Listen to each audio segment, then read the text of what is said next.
వివిధ భారతి యూట్యూబ్ ప్రేక్షకులకు స్వాగతం, సుస్వాగతం. ఈరోజు మనము కొన్ని పంచతంత్ర కథలు వినబోతున్నాం. మొదటి కథ పేరు సుదర్శనుని కథ. అనగనగా ఒక రాజ్యం. ఆ రాజ్యం పేరు మగధ. ఆ రాజ్యానికి రాజధాని పాటలీపుత్రం. ఆ పాటలీపుత్ర నగరం అందమైన భవంతులతో, విశాలమైన రహదారులతో, దారులకి ఇరుపక్కల నీడనిచ్చే వృక్షాలతో, అక్కడక్కడా సువిశాలమైన చక్కటి ఉద్యానవనాలతో, నీటి వసతులతో, వ్యాపార కూడళ్లతో, సిరి సంపదలకు నెలవైన శ్రీవైకుంఠముగా విరాజిల్లుతుంది ఆ పాటలీపుత్ర నగరం. ఆ రాజ్యానికి ప్రస్తుత పరిపాలకుడు సుదర్శనుడు. అతడు ధర్మపరుడు, నీతి నియమాలు కలవాడు. ప్రజల్ని కన్నబిడ్డల్లా భావిస్తాడు. శాంతి, అహింస, సత్యం, ధర్మం, నీతి, న్యాయాలు అనే షడాంగాలను ఆచరిస్తూ తన ప్రజల చేత పాటింపచేస్తూ యథా రాజా తదా ప్రజ అన్న ఆర్యోక్తిని నిజం చేశాడు. రాజ్యాన్ని సుభిక్షంగా నిలిపి తన పూర్వీకులైన మగధ రాజన్యుల కీర్తి ప్రతిష్టలను ఇనుమడింపచేశాడు. ఇన్ని సుగుణాలతో శోభిల్లుతున్న ఆ రాజుకి ఒకే ఒక్క చింత అహర్నిశలు పట్టి పీడిస్తోంది. అదేమిటంటే అతనికి 3 కుమారులు. వారు నిరంతరం ఆటపాటలతో మునిగి తేలుతూ, చదువు సంధ్యలందు ఆసక్తి చూపించకుండా ఇష్టారాజ్యంగా ప్రవర్తిస్తూ మందమతులుగా, సోమరిపోతులుగా అయ్యారు. రాకుమారుల్ని రాజగురువు వద్దకి విద్యాభ్యాసానికి పంపిస్తే గురువుని ఏమాత్రం లక్ష్య పెట్టకుండా, ఆయన బోధించే శాస్త్రాలను ఆలకించకుండా అల్లరి చిల్లరగా ప్రవర్తించి గురువుగారికే విసుగు పుట్టించారు. రాజగురువు వాళ్ళని భరించలేక తీసుకువచ్చి రాజుగారికి అప్పగించి, మహారాజా, మందమతులు, సోమరిపోతులు అయిన మీ కుమారులకు విద్యాబోధన చేయడం ఆ దేవుడి వల్ల కూడా కాదు. ఇక ఈ జన్మకి మీ కుమారులు బాగుపడరు. ఇలా సత్యం చెప్పినందుకు నన్ను క్షమించండి అని పలికి వెళ్ళిపోయారు. అలా రాజగురువే కాదు, ఎందరో పండితులు ఎన్నో విధాలా ప్రయత్నించి కూడా రాకుమారులకు విద్యాబుద్ధులు నేర్పలేకపోయారు. నాయనా, నా తదనంతరం ఈ రాజ్యాన్ని పరిపాలించవలసిన వారసులు మీరు. ఇలా మందబుద్ధుల్లా, మూడుల్లా ఉంటే రేపు రాజ్యాన్ని ఏం పరిపాలిస్తారు? ప్రజా సంక్షేమం ఎలా చూస్తారు? విద్య లేనివాడు వింత పశువు అన్న సామెత మీరు వినలేదా అని వాపోయాడు మహారాజు సుదర్శనుడు.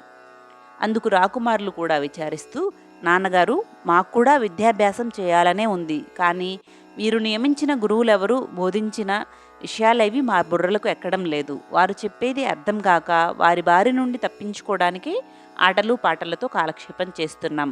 అర్థం కాని చదువు వ్యర్థం కదా. మాకు అర్థమయ్యేలా పాఠాలు బోధించే గురువుగారిని నియమిస్తే తప్పకుండా చదువుకుంటాం అని చెప్పారు. రాకుమారులు అలా చెప్పాక వారికి అర్థమయ్యేలా విద్యాబోధన చేసే గురువు లభించడం అసంభవం అనిపించింది. తన కుమారులు ఎప్పటికీ ప్రయోజకులు కాలేరన్న చింతతో నిరంతరం విచారిస్తూ ఉండేవాడు మహారాజు సుదర్శనుడు. ఒకరోజు మహారాజు సభ చేసి తన ఆస్థాన పండితులకి తన కుమారుల గురించి చెప్పి, పండిత శ్రేష్ఠులారా, నా కుమారులకు విద్యాబుద్ధులు నేర్పి ప్రయోజకులను చేయగలవారు మీలో ఎవరైనా ఉన్నారా అని ప్రశ్నించాడు విచారంగా. రాజకుమారుల గురించి తెలిసిన పండితులు పెదవి విరుస్తూ, అబ్బే, లాభం లేదు మహారాజా, మీకు అప్పిర్యం చెబుతున్నందుకు మన్నించండి. మూఢులు, పరమశుంఠులు అయిన మీ కుమారుల్ని ప్రయోజకులుగా చేయగలవారు ఈ లోకంలోనే లేరు అని చెప్పారు. సుదర్శనుని కథ పూర్తయింది. మధుర భాషని చెప్పిన సూక్తి అనే కథ మొదలు. సరిగ్గా అప్పుడే ఒక రామచిలుక ఎక్కడి నుంచో ఎగురుకుంటూ వచ్చి ఒక స్తంభం మీద వాలి ముద్దు ముద్దు చిలక పలుకులతో ఇలా అంది, కార్యం పురుషకారేణ లక్ష్యం సంపద్యతే.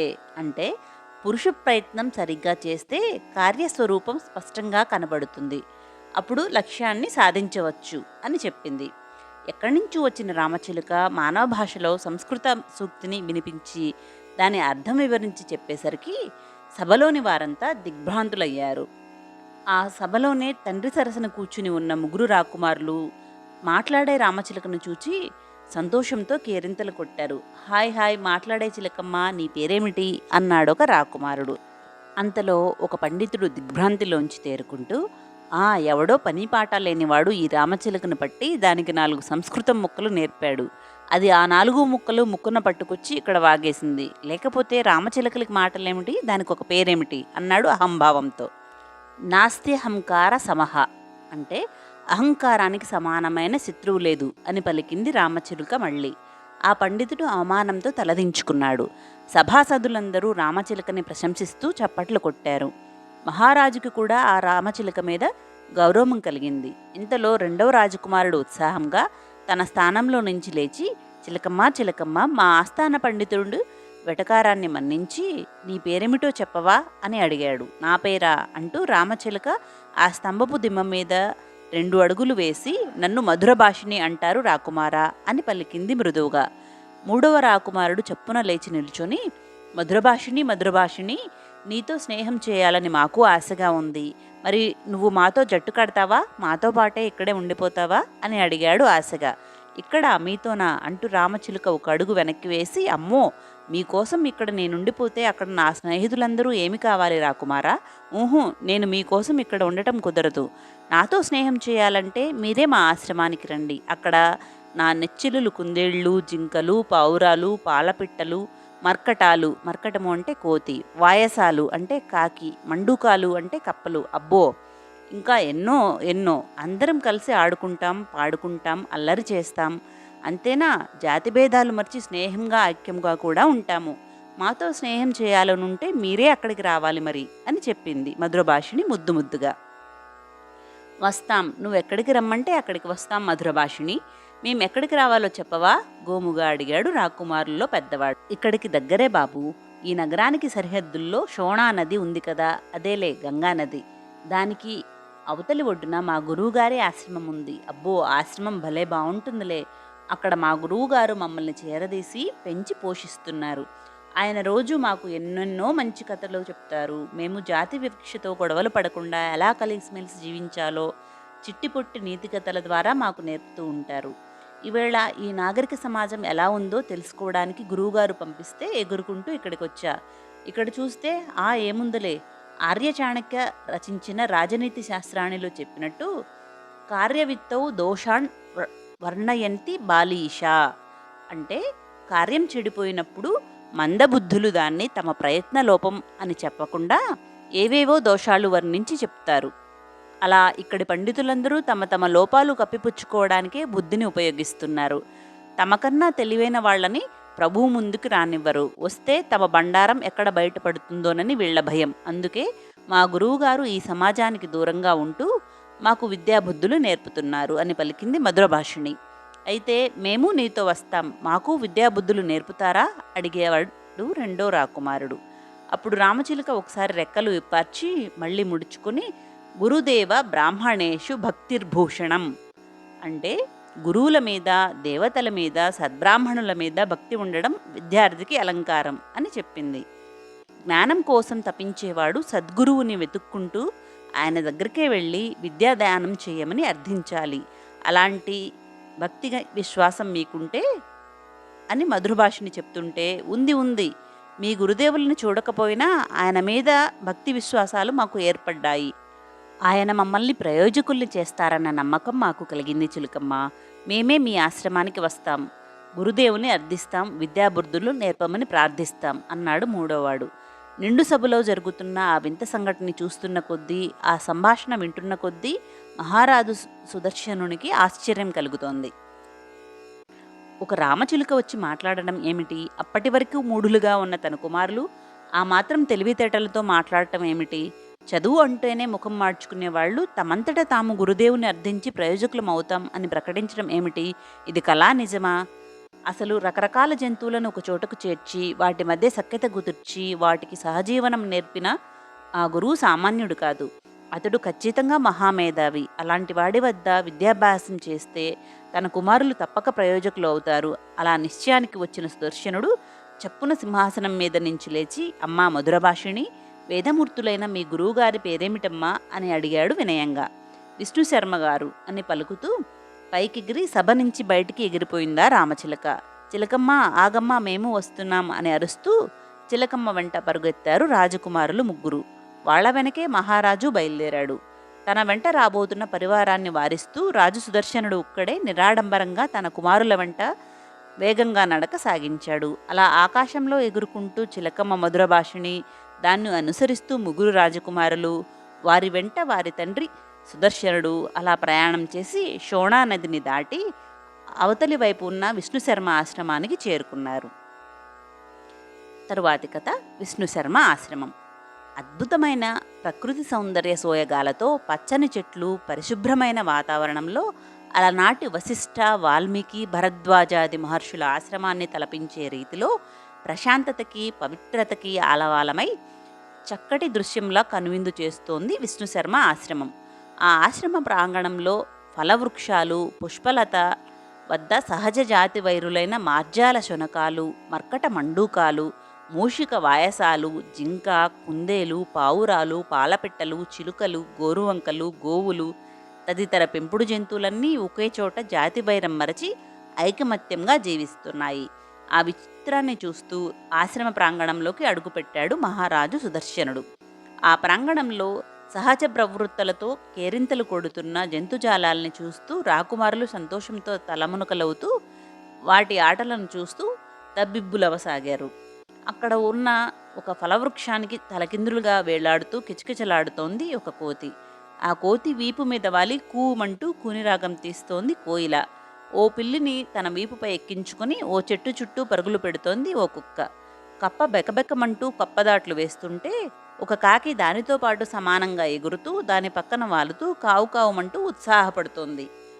కుందేలు గడ్డి దుబ్బుల మధ్య అటు ఇటు పరుగులు తీస్తుంటే జింక, లేడీ దాన్ని వెంటపడుతూ తమ ఆనందాన్ని వ్యక్తం చేస్తున్నాయి. ఇక పావురాలు, పాలపిట్టలు కుహు కుహు రాగాలు తీస్తూ ఫలవృక్షాలకి వేలాడుతున్న మగ్గిన పండ్లను ముక్కులతో తెంచి మిగతా వాటికి ఆహారంగా వాటి ముందు జారవిడుస్తున్నాయి. గోమాత వీపు మీద అటు ఇటు ఎదురుబెదురుగా పరుగులు తీస్తున్నాయి ఎలుక, ఉడతలు. ఆ గోమాత పొదుగు కింద నుంచి పాలు తాగుతోంది ఓ లేడికున. ఇలా వివిధ జాతుల జీవులన్నీ అక్కడ ఏకకుటుంబీకుల్లా కలిసిమెలిసి జీవనం గడపడాన్ని చూస్తూ అదంతా విష్ణుశర్మ ప్రజ్ఞాపాఠవాల ప్రభావమేనని గ్రహించాడు మహారాజు సుదర్శనుడు. అంతలో చిలుకమ్మ మధురభాషిణి ఆశ్రమ కుటీరం ముందున్న అరుగు మీద వాలి, గురుదేవా గురుదేవా, మహారాజు గారు వారి కుమారులు మీ దర్శనార్థం వచ్చారు అని చెప్పింది. క్షణం తర్వాత ముఖంలో బ్రహ్మతేజస్సు ఉట్టిపడుతున్న మహాపండితుడు విష్ణుశర్మ చిరునవ్వుతో బయటకు వచ్చి ముకుళిత హస్తాలతో మహారాజుకి నమస్కరిస్తూ మహారాజుల వారికి మా అభివాదము అని పలికి రాజకుమారుల వైపు ప్రసన్నంగా చూశారు. ఆ పండిత ప్రకాండుడిని చూడగానే మూర్ఖులుగా భావించబడుతున్న ముగ్గురు రాకుమారులు చప్పున వంగి ఆయనకి పాదాభివందనం చేశారు అప్రయత్నంగా. విజయస్తు, సమస్త శాస్త్ర విద్యాప్రాప్తిరస్తు, విజ్ఞాన వినయగుణ సంపన్న సిద్ధిరస్తు అంటూ చేతులెత్తి రాకుమారులకి ఆశీస్సులు అందించారు విష్ణుశర్మ. మహారాజు సుదర్శనునికి విష్ణుశర్మ మీద అపారమైన గౌరవం ఏర్పడింది. అతను చేతులు జోడించి నమస్కరిస్తూ, వేద విద్యా విశారద, తమ గురించి మధుర భాషని చెప్పగా విన్నాం, ఇప్పుడు కళ్ళారా చూస్తున్నాం. మూగజీవాలను సైతం క్రమశిక్షణలో పెట్టిన మీ సామర్థ్యం అనితర సాధ్యం. మీ వంటి బ్రహ్మజ్ఞాన సంపన్నులు, వేదాంగ పారంగతులు, సర్వశాస్త్ర విశారదులను దర్శించి మా జన్మ ధన్యమైంది. మహానుభావ, మా మనోవాంఛితాన్ని మీరు మాత్రమే నెరవేర్చగలరు. పండితవరణ్య విష్ణుశర్మ గారు, తమరు అనుమతి ఇస్తే మా అభిమతాన్ని విన్నవిస్తాం అన్నాడు వినయంగా మహారాజు. విష్ణుశర్మ మందహాసం చేసి, మీ అభ్యర్థనలోనే మీ అభిమతమేమిటో మాకు అవగతమైంది మహారాజా. మీ ఆస్థాన పండితుల దృష్టిలోపం వల్ల, అవగాహన రాహిత్యం వల్ల మీ ముగ్గురు కుమారులు విద్యావిహీనులై మూర్ఖులయ్యారు. ఆటపాటలే తప్ప చదువు సంధ్యల పట్ల ఆసక్తి లేని వారయ్యారు. వీళ్ళు ఇలా తయారవ్వడానికి కేవలం వీళ్ల ప్రవర్తన మాత్రమే కారణం కాదు, వీళ్లకి విద్య నేర్పించడానికి నియమించబడ్డ గురువుల అనుభవరాహిత్యం కూడా. చెప్పేవాడికి శ్రద్ధాబాధ్యతలు ఉంటే విద్యార్థి కూడా ఉత్సాహంతో విద్య నేర్చుకుంటాడు. ఆ శ్రద్ధాబాధ్యతలు మీ పండితుల్లో కొరవడం వల్లే మీ కుమారులు ఇలా తయారయ్యారు అని చెప్పాడు. మహారాజు చిన్నబుచ్చుకుంటూ, క్షమించండి గురుదేవా, మా ఆస్థాన పండితులందరూ సర్వశాస్త్ర పారంగతులు అన్నాడు ఉక్రోషంగా. అక్కరకు రాని పాండిత్యం నేలపాలైన గోక్షీరం వంటిది మహారాజా. శాస్త్రం రచించబడని తాళపత్రం నాలిక గీసుకోవడానికి తప్ప దేనికి పనికిరాదు సుమా అంటూ విష్ణుశర్మ మందహాసం చేసి, మన్నించండి మహారాజా, మీ ఆస్థాన వాసులందరూ ఉద్దండ పండితులే. వారి పాండిత్య ప్రతిభని మేము కించపరచడం లేదు, కానీ వారికి పాండిత్యమైతే ఉంది, కానీ విద్యాబోధనా చాతుర్యం లేదు మహారాజా. విద్యార్థులందరూ విద్యాభ్యాసం కోసమే గురుకులానికి వస్తారు. అయితే వాళ్ళందరూ ఒకేలా ఉండరు. కలగూర కంపలోని కాయగూరల్లా విభిన్న ప్రవర్తనలు కలిగి ఉంటారు. ఎవరు ఎలాంటి వారో ముందుగా గురువు గ్రహించి అప్పుడు వారికి అర్థమయ్యే విధంగా విద్యాబోధ చేయడం ఉత్తమ అధ్యాపకుడి లక్షణం అని చెప్పాడు. నిజమే, మా ఆస్థాన పండితులు చెప్పే విషయాలు మాకు అర్థం కావు. వివరంగా చెప్పమంటే చెప్పకపోగా రాజపుత్రులు ఆ మాత్రం తెలుసుకోలేరా అని విసుక్కుంటూ కఠినంగా ఉండే పాఠాలు శాస్త్రాలు రోజంతా వల్లవించేవారు. అందుకే మాకు చదువు మీద విరక్తి పుట్టి మీరు దండిస్తారేమోనన్న భయంతో మొండివాళ్లల్లా మూర్ఖుల్లా అయి ఆటపాటలతో కాలం గడుపుతున్నాం. అర్థం అడిగితేనే కోపగించుకునే మన ఆస్థాన పండితుల వల్లే మేమిలా తయారయ్యాం నాన్నగారు అని చెప్పారు రాజకుమారులు. తమ కుమారుల మాటలు విని నివ్వెరపోయారు మహారాజు. విన్నారుగా మహారాజా అంటూ విష్ణుశర్మ మందహాసం చేసి, మీ పండితులు వారికి ఉన్న పాండిత్య ప్రావీణ్యాన్ని మీ పుత్రుల మీద బలవంతంగా రుద్దడానికి ప్రయత్నించారే కానీ వీళ్ల మనస్తత్వానికి తగినట్టు తమ విద్యాబోధనా విధానాన్ని మార్చుకోవాలని ప్రయత్నించలేదు. ఆ విధానం తమ పాండిత్యాన్ని కించపరుచుకోవడమని భావించారే తప్ప విద్యార్థితో గురువు మమేకం కావాలని ఆలోచించలేకపోయారు. విద్యార్థులంటే వివిధ మనఃప్రవృత్తులు కలిగిన వారు. అలాంటి వారికి అర్థమయ్యేలా చదువు చెప్పాలంటే మూర్ఖేషు మూర్ఖవదేవ కథయేత్ అంటే మూర్ఖులతో మూర్ఖుల్లాగే మాట్లాడాలి. అప్పుడే మనం ఏమి చెప్పినా ఆ చిన్నారి బుర్రలకు అర్థమవుతుంది. ఒక్కసారి విజ్ఞానాన్ని ఆకళింపు చేసుకునే మార్గంలోకి వారిని నడిపించగలిగితే మహారాజా, వాళ్ళని విద్యా వివేక విజ్ఞాన జ్ఞానులను చేయడం అసాధ్యమేమీ కాదు. మీరిక మీ కుమారులను మా ఆశ్రమంలో విడిచి నిశ్చింతగా మీ రాజమందిరానికి వెళ్ళండి. 6 మాసాల వ్యవధిలో మీ పుత్రులను సర్వనీతి పారంగతులుగా సకల శాస్త్ర భాషా కోవిదులుగా తీర్చిదిద్ది మీ వద్దకు పంపిస్తాం అని వాగ్దానమిచ్చాడు విష్ణుశర్మ. మహారాజుకి ఇప్పుడు ఆ పండిత శ్రేష్ఠుడి మీద అపారమైన భక్తి విశ్వాసాలు ఏర్పడ్డాయి. ఆయన తన కుమారులను దగ్గరకు తీసుకొని, నాయనలారా, ఏ పూర్వజన్మ పుణ్యవశం చేతనో విద్యాబుద్ధులకు అధిపతి అయిన బృహస్పతి వంటి విష్ణుశర్మ గురుదేవుల ఆశ్రయం మీకు లభించింది. దీనిని సద్వినియోగం చేసుకోండి. గురుదేవులే సర్వస్వమని భావించి వినయ విధేయతలతో గురుదేవుని సేవించి ఉత్తమ శిష్యులు అని మీ గురువు చేత ప్రశంసలు అందుకుని ప్రయోజకులైనాక నా దర్శనానికి రండి. అంతవరకు మీకు తల్లి, తండ్రి, గురువు, దైవం ఈ విష్ణుశర్మ గారే అని చెప్పి తన కుమారులను విష్ణుశర్మ చేతుల్లో పెట్టి, ఆచార్యదేవా, ఇక మీదే భారం, సెలవు అని చెప్పి నిశ్చింతగా నిబ్బరంగా తన రాజధానికి బయలుదేరాడు మహారాజు సుదర్శనుడు. మహారాజు కనుమరుగయ్యే వరకు అటే చూస్తుండిపోయిన రాకుమారులను ఆయన కనుమరుగు కాగానే ఏదో తెలియని దిగులు పట్టుకుంది. అది గమనించాడు విష్ణుశర్మ. నాయనలారా, ఈరోజు మీకు ఆట విడుపు, వెళ్ళిరండి. ఆ పశుపక్షాదులతో చేరి ఆటలాడండి. వాటితో పాటు కేరింతలు కొట్టండి, పళ్ళు ఫలాలు ఆరగించండి, వెళ్ళండి అని ప్రోత్సహించాడు విష్ణుశర్మ. రాకుమారుల ముఖాలు వికసించాయి. వారిలో చెప్పలేనంత ఉత్సాహం పుట్టుకొచ్చింది. ఎంతలో చిలుకమ్మ మధుర భాషని రెక్కలు విరుచుకుని పైకి లేచి, రాకుమారులారా, రండి రండి, నా స్నేహితులందరినీ మీకు పరిచయం చేస్తాను. మనం ఎంచక్కా కలిసి ఆడుకుందాం, పాడుకుందాం, రండి అంటూ జంతువులు పక్షులు ఉన్న ప్రదేశం వైపు ఎగిరిపోయింది. రాకుమారులు ముగ్గురు ఆనందంతో కేకలు పెడుతూ ఆ జీవుల వైపు పరిగెత్తి వాటితో కలిసిపోయి ఆడుతూ అరుస్తూ కేరింతలు కొట్టసాగారు. విష్ణుశర్మ సాలోచనగా తల పంకించి, సర్వేషాం భూషణం ధర్మః అంటే అందరికీ అలంకారం ధర్మం, భూషణానాం భూషణం సవినయా విద్య అంటే వినయ సంపన్నమైన విద్య అలంకారాలకే అలంకారం. ఈ ముగ్గురు రాజపుత్రులను ధర్మపరులుగా, విద్యా వినయ గుణ సంపన్నులుగా తీర్చిదిద్దుతాను. నేను నేర్పిన పాండిత్యానికి ప్రయోజనం చేకూరుస్తాను. ఇది తథ్యం అనుకున్నాడు విష్ణుశర్మ కృతనిశ్చయంతో. మిగిలిన కథలను తరువాయి భాగంలో కొనసాగిద్దాం. సర్వే జనా సుఖినో భవంతు, లోకా సమస్తా సుఖినో భవంతు. ఓం శాంతి శాంతి శాంతి.